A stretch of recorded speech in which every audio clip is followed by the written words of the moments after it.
Good news! Ang ozone layer ay bumabalik na. Hello, this is Sunny De Leon from Camera Slideshow's Facebook page. Tara na, magsisimula na tayo! Matagal nating ininda ang pagkasira ng ating kalikasan. Lalo na nang madiskubre ang malaking butas sa ozone layer sa ibabaw ng Antarctica.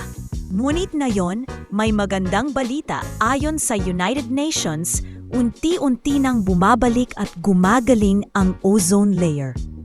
Dahil sa pagtutulungan ng mga bansa at sa pagsunod sa Montreal Protocol noong 1987,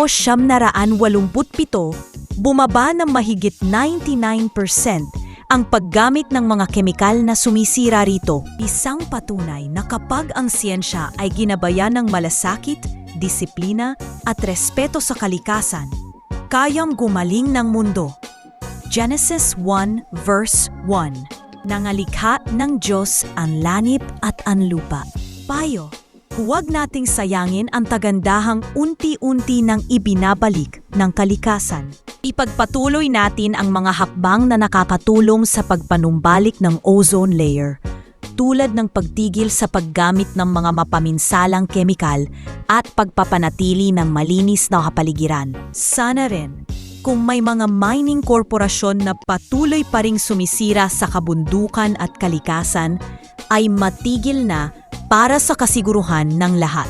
Maging responsable sa bawat galaw, sa paggamit ng mga kemikal, sa pagtatapon ng basura, at sa pangangalaga ng ating kapaligiran. Tandaan, bawat simpleng aksyon ay ambag sa paggaling ng mundo. This is Sunny De Leon. Thank you for watching. And please follow Camera Slideshow's Facebook page para mapanood agad ang mga bagong video upload. Maraming salamat po. Bawat larawan, kwento ng buhay, bawat slideshow, damdamin na buhay.